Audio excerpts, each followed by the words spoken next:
খালেদা জিয়ার বিদেশ যাওয়া নির্ভর করছে তার শারীরিক অবস্থার উপর, জানালেন ডাক্তার জাহিদ হোসেন। দেশনেত্রীর এর প্রতি যদি আপনাদের শ্রদ্ধা এবং ভালোবাসার নিদর্শন স্বরূপ বিনীতভাবে অনুরোধ করব, আপনারা দয়া করে যে শর্ট ফ্যাক্ট এটার বাইরে কেউ গুজব ছড়িয়ে মানুষকে দয়া করে বিভ্রান্ত করবেন না। বাংলাদেশে ফেরার সিদ্ধান্ত শেখ হাসিনাকে নিতে হবে, ঢাকার চিঠির পরিপ্রেক্ষিতে ভারতের পররাষ্ট্রমন্ত্রী।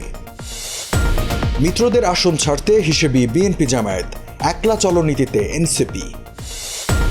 2 দিনের ব্যবধানে প্রতি কেজি পেঁয়াজের দাম বেড়েছে 50 টাকা, তদারকির ঘাটতি দেখছেন বাজার বিশ্লেষকরা।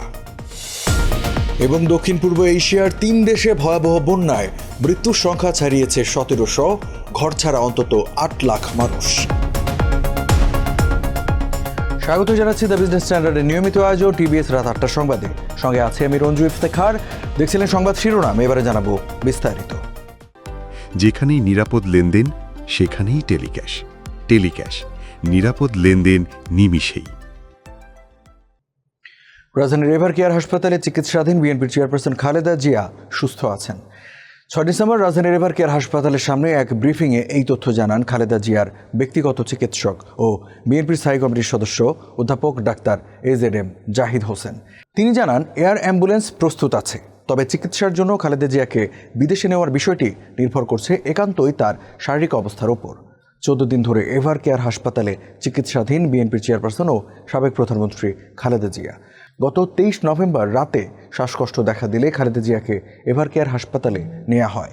অধ্যাপক শাহাবুদ্দিন তালুকদারের নেতৃত্বে দেশি বিদেশি বিশেষজ্ঞদের সমন্বয়ে গঠিত মেডিকেল বোর্ডের অধীনে খালেদা জিয়ার চিকিৎসা কার্যক্রম চলছে। আল্লাহ ওনাকে সুস্থ করেছেন আপনাদের সবার দোয়ায়। আমরাও এবার এবং মেডিকেল বোর্ড অত্যন্ত আশাবাদী যে এবারও ওনার যে শারীরিক জটিলতা, এটা থেকে আপনাদের দোয়া এবং আল্লাহর অশেষ মেহেরবানিতে ইনশাআল্লাহ দেশনেত্রী বেগম খালেদা জিয়া সুস্থ হবেন। আর বিদেশে যাওয়ার ব্যাপারে আমাদের সর্বোচ্চ প্রস্তুতি রয়েছে। বাংলাদেশের ক্ষমতাচ্যুত প্রধানমন্ত্রী শেখ হাসিনা নির্দিষ্ট পরিস্থিতিতে ভারতে এসেছেন এবং তিনি কতদিন ভারতে থাকবেন এটা পুরোই তার নিজের সিদ্ধান্ত। আজ 6 ডিসেম্বর HT লিডারশিপ সামিটে সাংবাদিকদের প্রশ্নের জবাবে এই মন্তব্য করেন ভারতের পররাষ্ট্রমন্ত্রী S জয়শঙ্কর। বাংলাদেশের রাজনৈতিক প্রসঙ্গ টেনে তিনি বলেন, আমরা বাংলাদেশের মঙ্গল কামনা করি।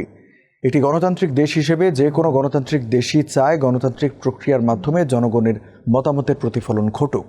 গত বছরের আগস্টে ছাত্র জনতার তীব্র আন্দোলনের মুখে 15 বছরের শাসনের অবসান ঘটিয়ে ভারতে পালিয়ে যান শেখ হাসিনা। আন্দোলনে শত শত মানুষ নিহত এবং হাজারো মানুষ আহত হন। নভেম্বর মাসে এক রায়ে 2024 সালের আন্দোলন দমনে হত্যাকাণ্ড সহ মানবতা বিরোধী অপরাধ সংগঠনের দায়ে ক্ষমতাচ্যুত প্রধানমন্ত্রীকে মৃত্যুদণ্ড দিয়েছেন আন্তর্জাতিক অপরাধ ট্রাইব্যুনাল। আগামী জাতীয় সংসদ নির্বাচন সামনে রেখে কৌশলে পরিবর্তন এনেছে বাংলাদেশ জাতীয়তাবাদী দল বিএনপি ও বাংলাদেশ জামায়াতে ইসলামী। প্রাথমিক পরিকল্পনায় মিত্র দলগুলোর জন্য সংসদীয় আসন ছাড়ার ঘোষণা দিলেও সেই অবস্থান থেকে সরে এসেছে 2 দলই। বিএনপি আগে 50 আসনের কথা বললেও এখন প্রাথমিকভাবে মিত্র দলগুলোকে 13টি আসন নিশ্চিত করেছে। আর জামায়াত 100 আসনের প্রতিশ্রুতি দিলেও এখন বলছে আগের ঘোষণাটি আনুষ্ঠানিক নয়। অন্যদিকে কোনো দল বা জোটের সঙ্গে নির্বাচনের পরিকল্পনা নেই বলে জানিয়েছে জাতীয় নাগরিক পার্টি এনসিপি। নতুন নিবন্ধিত দলটির সিনিয়র যুগ্ম আহ্বায়ক সামান্তা শারমিন বলেন, আমরা আপাতত কোনো বড় দলের সঙ্গে জোট আলোচনায় নেই, বিষয়টি নীতিগত। এখন আমাদের সব মনোযোগ 300 আসনে প্রার্থী নির্বাচনে। প্রাথমিকভাবে 100 থেকে 150 আসনে দ্রুত মনোনয়ন দেওয়া হবে। মাত্র 2 দিনের ব্যবধানে রাজধানীর বাজারগুলোতে পেঁয়াজের দাম বেড়েছে কেজিতে 50 টাকা। 6 ডিসেম্বর প্রতি কেজি পেঁয়াজ বিক্রি হচ্ছে অন্তত 140 টাকা দরে। হঠাৎ এমন দাম বৃদ্ধির সুনির্দিষ্ট কোনো কারণ জানাতে পারলেন না খুচরা ব্যবসায়ীরা। বলেন, পাইকারিতেই বিক্রি হচ্ছে বাড়তি দামে। মাত্র 2 দিনের মধ্যে এমন অস্বাভাবিক দাম বৃদ্ধিতে ক্ষোভ প্রকাশ করেন রাজধানীর ক্রেতারা। প্রশ্ন তুলেছেন বাজার মনিটরিং প্রক্রিয়া নিয়ে। সরকারের অব্যবস্থাপনার কারণেই ভোক্তারা সংকটের মধ্যে রয়েছেন বলে অভিযোগ তাদের। তারা জানান, শুধু পেঁয়াজ নয়, শীতকালীন সবজি সহ প্রায় সব কিছুই বাড়তি দামে কিনতে হচ্ছে। বাজার বিশ্লেষকরাও বলছেন, বাজার নিয়ন্ত্রণ সংস্থাগুলোর যথাযথ তদারকি না থাকায় বাজার অস্থিতিশীল হচ্ছে। অসাধু ব্যবসায়ীরা বাড়তি মুনাফার লক্ষ্যে নিজেদের ইচ্ছামতো দাম নির্ধারণ করছেন। এশিয়ার বিভিন্ন অঞ্চলে বন্যা ও ভূমিধসে ক্ষতিগ্রস্ত হয়েছেন লাখো মানুষ। তাদের সাহায্যে নিরলসভাবে কাজ করছেন উদ্ধারকারী দল ও স্বেচ্ছাসেবকরা। জলবায়ু পরিবর্তনজনিত এই দুর্যোগের সবচেয়ে বেশি প্রভাব পড়েছে ইন্দোনেশিয়া, শ্রীলঙ্কা ও থাইল্যান্ডে। এই 3 দেশে প্রাণ গেছে অন্তত 1750 জনের। ইন্দোনেশিয়ায় আচেহ প্রদেশের সুমাত্রায় কমপক্ষে 908 জনের মৃত্যু নিশ্চিত হয়েছে। এখনও নিখোঁজ 410 জন, বাস্তুচ্যুত 8 লাখের বেশি।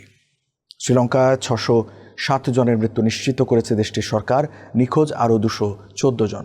এই ঘটনাকে শ্রীলঙ্কার সবচেয়ে চ্যালেঞ্জিং প্রাকৃতিক দুর্যোগ বলে অভিহিত করেছেন প্রেসিডেন্ট অনুরা কুমার দিশানায়েকে।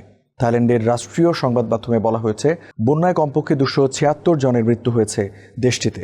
এছাড়া মালয়েশিয়ায় 2 জন এবং ভিয়েতনামে 2 জনের মৃত্যু হয়েছে ভারী বৃষ্টিপাতের ফলে সৃষ্ট ভূমিধসে। দর্শক, এই ছিল টিভিএস রাত 8টার সংবাদে। এতক্ষণ সাথে থাকার জন্য ধন্যবাদ সবাইকে।